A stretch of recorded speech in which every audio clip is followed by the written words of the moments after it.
ہمارے چینل کو سبسکرائب کریں، ساتھ ہی بیل آئیکن کو کلک کریں اور آنے والا بیان سب سے پہلے سننے کے لیے بیان آپ فیس بک پر سن رہے ہیں تو پیج کو فالو ضرور کریں۔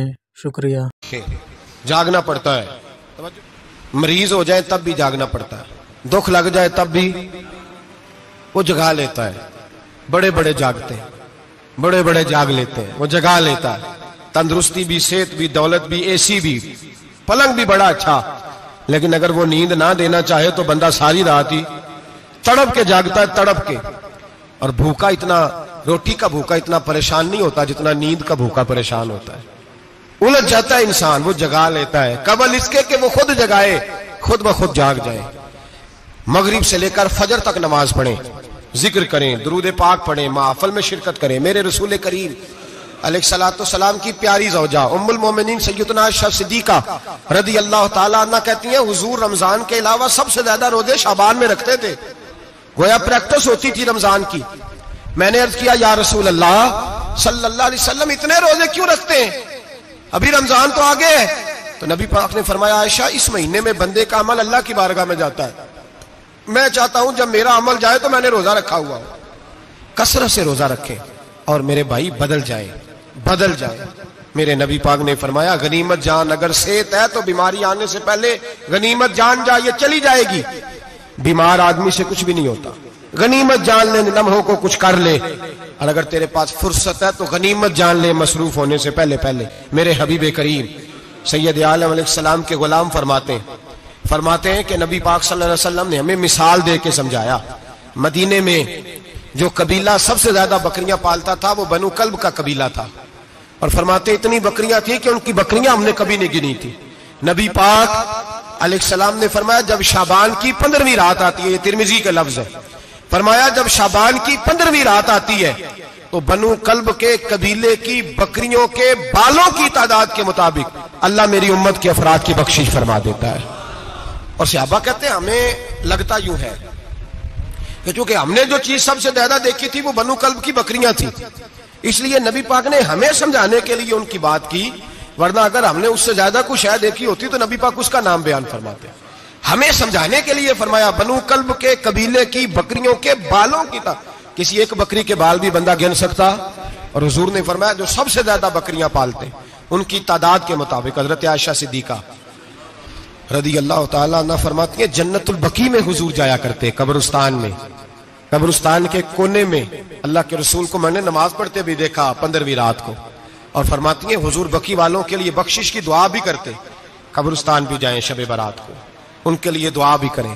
اور پھر میرے بھائی شب برات کو للہیت کے ساتھ آئیں، لوٹنے کا پروگرام بنائیں، اس سے قبل کے رب کریم خود جکڑ کے لے آئے، خود بخود آئیں، اس کے کرم کی طرف توجہ کریں، اس کی رحمت کی طرف توجہ کریں۔ میرے رسول کریم صلی اللہ علیہ وسلم کے پاس ایک دیہاتی آئے، مولا علی شیر خدا فرماتے ہیں میں بھی حاضر تھا، کہتے ہیں کبھی کبھی سادے بندے آتے تھے پر بڑی عجیب ہی بات کر جاتے تھے۔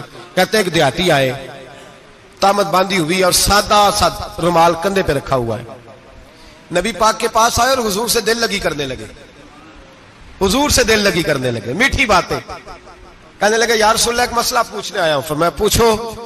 عرض کرتے ہیں حضور قیامت میں حساب کون لے گا؟ قیامت میں اب کس کو نہیں پتا کون حساب لے گا، دل لگی کی بات ہے نا، کون لے گا؟